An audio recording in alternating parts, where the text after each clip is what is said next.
have confirmed this account has used hack and has been banned this week মানে hack use করে যে ban খাইছে এটা confirm করে গেছে। এখানে আমরা যে এলিগেশনটা দিছিলাম সেটা সত্য। ওরা প্যানেল ইউজ করে গেম প্লে করে স্কিপ একবার ফুল স্কোয়াড হ্যাকার ডাইরেক্ট ভিডিওলা তোমরা বর্তমানে কইছিল যে পিসি সবকিছু ডিলিট করে দিব ইউটিউব চ্যানেল আজকে কাব্য বাইরে জিগামু যে হ্যাকার কিল লেগে রাহে আমি আমার চ্যানেল ডিলিট করে দেব 2 মিলিয়নের চ্যানেল ডিলিট করে দেব।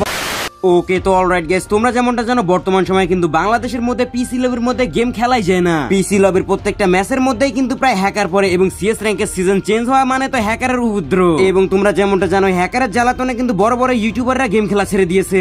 এদের মধ্যে রয়েছে ফ্রি ফায়ারের সবচেয়ে জনপ্রিয় প্লেয়ার রাইস্টার, এমনকি বাংলাদেশ থেকে গেমিং উইথ আলহা সহ ইন্ডিয়ান জ্ঞান গেমিং, এছাড়াও আরো ছোট বড় অনেক ইউটিউবারই কিন্তু ফ্রি ফায়ার গেম খেলা ছেড়ে দিয়েছে এই হ্যাকারের জ্বালাতনে। এন্ড গাইস আজকের এই ভিডিওতে আমি তোমাদেরকে এমন কিছু ইউটিউবার দেখাবো যারা নিজেরা হ্যাক ব্যবহার করতে গিয়ে ধরা খায় এবং ধরা খাওয়ার পর তাদের কান্নাকাটি এবং সিম্পৃতি ছিল দেখার মতো। এন্ড গাইস আজ থেকে 5 বছর আগে ইটস কাব্য কিন্তু হ্যাক ব্যবহার করার কারণে তার আইডি ব্যান হয়ে যায় এবং এর জন্য সে লাইভে এসে কান্নাকাটি করে এবং সবকিছু স্বীকার করে সবার কাছ থেকে ক্ষমাও চায়, যা ছিল একেবারেই দেখার মতো। তার মানে বুঝতেই পারছো আজকের এই ভিডিওটা কতটা পরিমাণে ইন্টারেস্টিং হতে চলেছে। So let's begin. ওকে তো নাম্বার 1 এ রয়েছে যারা গেমিং। গাইস তোমরা তো যারা গেমিং কে মোটামুটি চিনে থাকবা, মোটামুটি বলতে গেলে তোমরা সবাই যারা গেমিং কে চিনে থাকবা, কারণ আমাদের আপুর আবার বাংলাদেশি অডিয়েন্স দিয়ে হয় না, নেপাল প্লাস ইন্ডিয়ান অডিয়েন্সও বানিয়ে ফেলেছে আর সেইখানে তো তোমরা অবশ্যই চিনে থাকবা। সো হোয়াট এভার, তোমরা কি জানো যারা গেমিং একবার হ্যাক ইউজ করে লাইভের মধ্যে হাতে নিতে ধরা খেয়েছিল।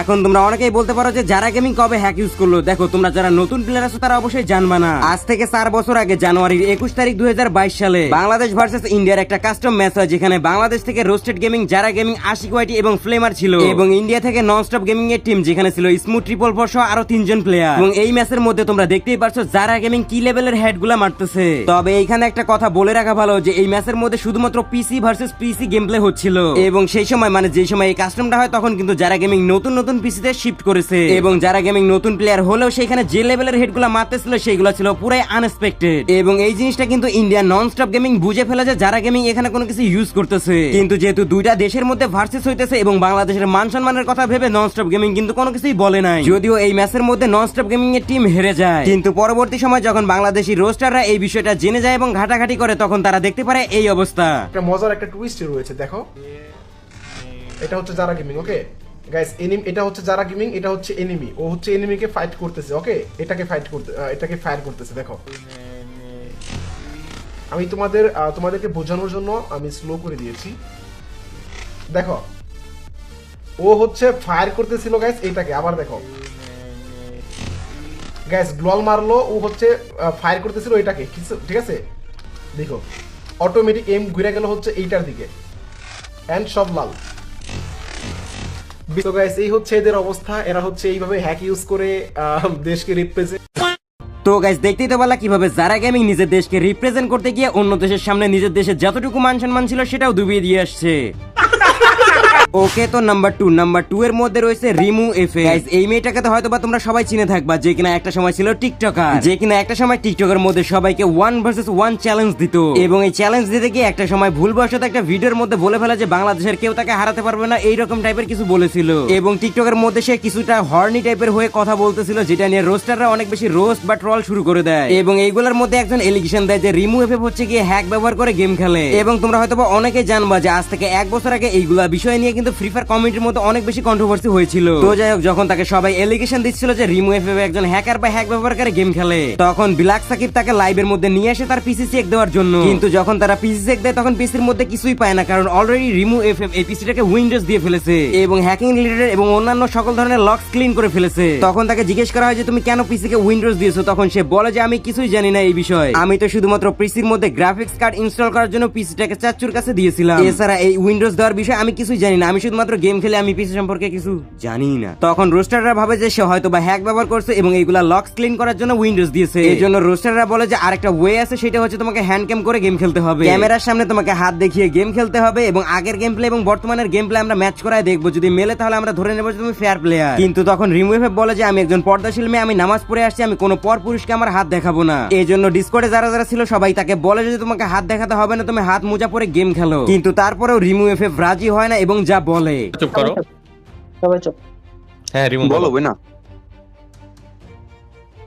আচ্ছা আপনারা কি আমার হ্যান্ড ক্যাম ছাড়া কি গেম প্লে দেখবেন? পসিবল না এটা। মানে কিভাবে বিশ্বাস করবে সবাই যখন তুমি গেম প্লে করছো? এক সেকেন্ড ভাই, সবার কথা বলে কোনো মানে নাই, জাস্ট খালি কথা শুনেন। হবে তাহলে কিছু করার নেই, আপনার যা খুশি তাই করেন। আমি আমার আচ্ছা, একটা দেখাবো আমি আচ্ছা তুমি দেখাবা না, আমি অ্যানাউন্সমেন্ট করে দিলাম রিমু গেমিং রিমু এফেক্ট টাকা যা লাইভ অফ কর। আমি বলি সোজা কথা হচ্ছে যে গেম প্লেটা ওটা আরেকজনের, আর রিমুভ হচ্ছে জাস্ট ভয়েস ওভার করে, ঠিক আছে? এটা ক্লিয়ার, হ্যাঁ সবার সামনে এটা ক্লিয়ার হয়ে গেল। যা খুশি তাই করতে পারেন। এইটা তবে গাইস, তোমরা যারা টুর্নামেন্ট খেলে টাকা ইনকাম করতে চাও তারা কমেন্ট বক্সের লিংকে ক্লিক করে চলে আসো খেলো বাংলাদেশ ওয়েবসাইটে। ডাউনলোড বাটনে ক্লিক করে অ্যাপটি ডাউনলোড করে নাও। অ্যাপটি ওপেন করার পর I M a new user register বাটনে ক্লিক করো। এখন তোমার ইউজার নেম, ইমেল, নাম্বার এবং পাসওয়ার্ড এবং আই এগ্রিতে ক্লিক করার পর ক্রিয়েট অ্যাকাউন্টে ক্লিক করলে অ্যাকাউন্ট ক্রিয়েট হয়ে যাবে। এখানে ফ্রি ফায়ার যাবতীয় ম্যাচ দেখতে পারবা। এগুলো খেলার জন্য প্রোফাইল আইকনে ক্লিক করার পর ওয়ালেটে ক্লিক করবা। এরপর অ্যাড মানি অপশনে ক্লিক করবা। যে মাধ্যমে টাকা পাঠাতে চাও সেই মাধ্যমটা সিলেক্ট করার পর নাম্বার কপি করবা। এবার টাকা পাঠানোর পর ট্রানজাকশন আইডি কপি করে এই বক্সের মধ্যে পেস্ট করে ভেরিফাই করলে তোমার টাকা অ্যাড হয়ে যাবে। ম্যাচ অনুযায়ী এন্ট্রি ফি দিয়ে তোমরা গেম খেলতে পারো। কোনো সমস্যা হলে হেল্প বাটনে ক্লিক করার পর তাদের টেলিগ্রাম চ্যানেলে গিয়ে তাদের সঙ্গে কন্ট্যাক্ট করতে পারো। এমনকি টেলিগ্রাম চ্যানেলে ট্রানজাকশন কিভাবে করা হয়।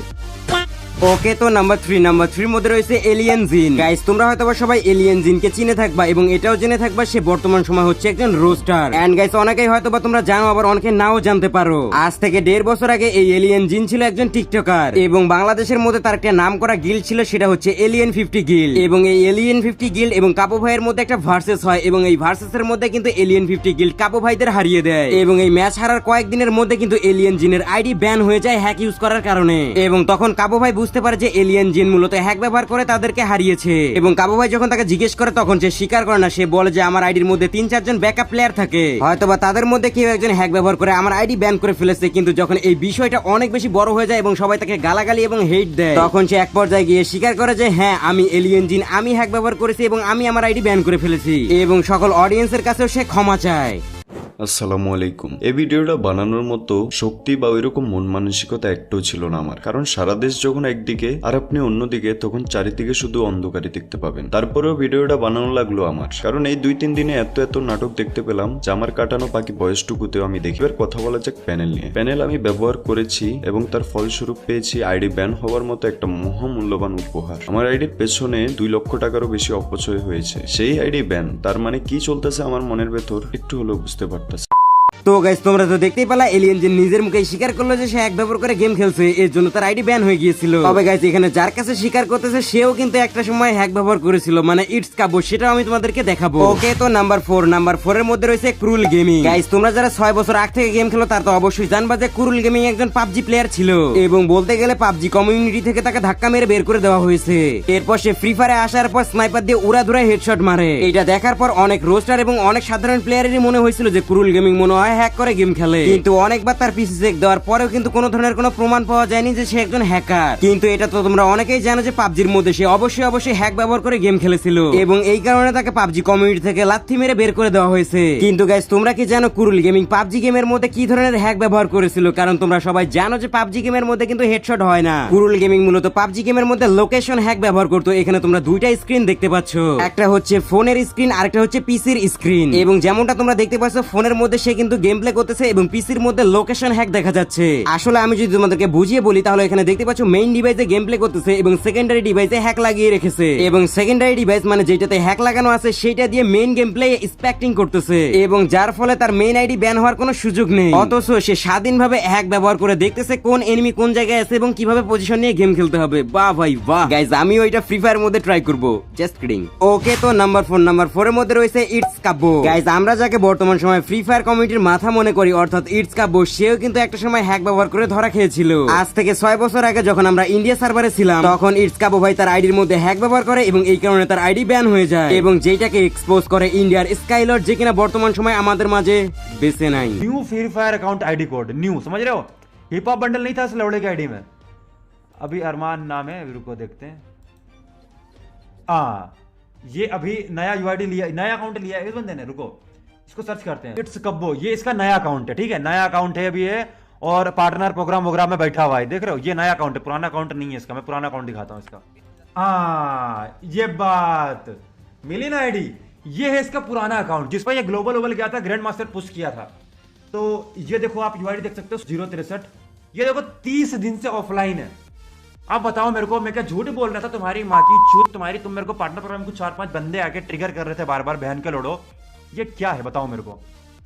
जो तुम्हारा बाप है जो पार्टनर प्रोग्राम में मार चुदवा रहा है अपनी, ये तो बैन होके बैठा है, बैन कर पीसी में खेलता था ना ये तो। এরপর কাব্য ভাই একটা ভিডিও বানায় যেখানে সে প্রমাণ করে যে সে হ্যাক ব্যবহার করেনি কিংবা সে হ্যাকার না। এবং তোমরা যারা পূর্ণ প্লেয়ার আছো অর্থাৎ 5-7 বছর থেকে গেম খেলো তারা অবশ্যই জানবা যে আগেকার সময় কিন্তু ইটস কাব্য ভাই লাইভের মধ্যে গ্র্যান্ড মাস্টার পুশের লাইভ স্ট্রিম করতো। এবং তোমরা যারা পূর্ণ প্লেয়ার আছো তারা তো অবশ্যই জানবা যে আগেকার সময় দিনরাত 24 ঘন্টার মধ্যে 30 ঘন্টায় কিন্তু গেমের মধ্যে পুশ করতে হতো। তো যাই হোক, এর জন্য কিন্তু আইডির মধ্যে 2-3 জন ব্যাকআপ প্লেয়ার রাখতে হতো, আর সেই ব্যাকআপ প্লেয়ারের মধ্যে থেকে কাব্য ভাইয়ের কোনো একটা ব্যাকআপ প্লেয়ার আইডির মধ্যে হ্যাক ব্যবহার করছিল। এবং অন্যদিকে সবাই মনে করে যে ইটস কাব্য ভাই নিজে হ্যাক ব্যবহার করছে।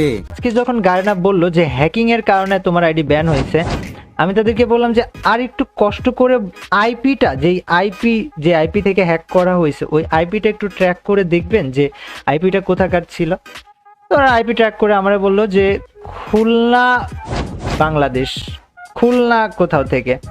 আমি ফার্স্টে বুঝতে পারিনি যে খুলনা কোথায়, খুলনাতে কে থাকতে পারে বা খুলনাতে কে আছে। এমন সময় আমার সাথে লবিতে সুদীপ্ত বসেছিল, মীর বসেছিল, রক বসেছিল। সুদীপ্ত বললো কাব্য ভাই রাশার বাড়ি খুলনাতে না। গাইজ আশা করি তোমরা বুঝতে পারছো কাব্য ভাইয়ের আইডিতে হ্যাক ব্যবহার হলেও সেটা কিন্তু কাব্য ভাই ছিল না, কিন্তু তারপরেও যেহেতু কাব্য ভাইয়ের আইডির মধ্যে হ্যাক ব্যবহার হয়েছে, সো ওয়ান কাইন্ড অফ কাব্য ভাই। ওকে, তো নাম্বার 5 এর মধ্যে রয়েছে বানি 444। গাইস তোমরা হয়তো বানি 444 কে সবাই চিনে থাকবা, এবং চেনারই কথা, কারণ বর্তমান সময় কমিউনিটির মধ্যে বানি 444 কে নিয়ে মোটামুটি কন্ট্রোভার্সি হইতেছে। এবং এই কন্ট্রোভার্সির মূল লক্ষ্য হচ্ছে একটাই, বানি 444 নাকি হ্যাকার। শুধুমাত্র বানি 444 না, কাব্য ভাইয়ের গিল্ডের অর্থাৎ ক্রেজি ক্রিয়েটর গিল্ডের মধ্যে ম্যাক্সিমাম প্লেয়ারই নাকি হ্যাকার। এবং যেই গিল্ডটা কয়েক মাস আগেই মূলত কাব্য ভাই লাইভে থাকা অবস্থায় বানিয়েছিল ফ্রি ফায়ার কমিউনিটির ভালোর জন্য, যেখানে একজন ক্রিয়েটর আরেকজন ক্রিয়েটরের সঙ্গে কোলাব করে ফ্রি ফায়ার কমিউনিটিকে অনেক বড় করতে পারবে। এই উদ্দেশ্য নিয়ে কিন্তু কেজি ক্রিয়েটর গিল্ডটাকে ক্রিয়েট করা হয়েছিল। এবং কিছুদিন আগে একটা এলিগেশন আসে যে ক্রেজি ক্রিয়েটর গিল্ডের প্লেয়ার বানি 444 নাকি হ্যাকার। এবং এই বিষয়টা নিয়ে কিন্তু বাংলাদেশের রোস্টাররা ভিডিও বানায়, এবং সেইখানে এইচটিসি এম্পিয়ার নামের একজন রোস্টারও কিন্তু তাকে নিয়ে একটা ভিডিও বানায়। এবং সেই ভিডিওর কমেন্ট বক্সে বানি 444 কমেন্ট করে পিসি চেক দেন, মানে বানি 444 কমেন্ট করে যে আমার পিসি চেক দেন, আমি হ্যাক ইউজ করি কিনা দেখেন। কিন্তু এইচটিসি এম্পিয়ার তার পিসি চেক দেয় না, কিন্তু কিছুদিন পর সে না গিয়ে এইচটিসি এম্পিয়ার তার একটা ছোট ভাইকে পাঠিয়ে দেয় পিসি চেক দেওয়ার জন্য। এবং সেইখানে কিন্তু বানি 444 তার পিসি চেক দিতে দেয় না। এর জন্য এখনো ক্লিয়ার ভাবে জানা যায়নি যে বানি 444 আসলে হ্যাকার কি হ্যাকার না। আচ্ছা গাইস, তোমাদের কি মনে হয় বানি 444 কি সত্যি হ্যাকার নাকি সে একজন ফেয়ার প্লেয়ার? কমেন্ট বক্সে জানাতে পারো। তো গাইস এই ছিল মূলত আজকের ভিডিও। আই হোপ কি তোমাদের কাছে ভিডিওটা একটু হলেও ভালো লেগেছে। ভিডিও ভালো লেগে থাকলে অবশ্যই ভিডিওতে একটা লাইক দিও। তো আজকের মতো এতটুকুই, আল্লাহ হাফেজ গাইস।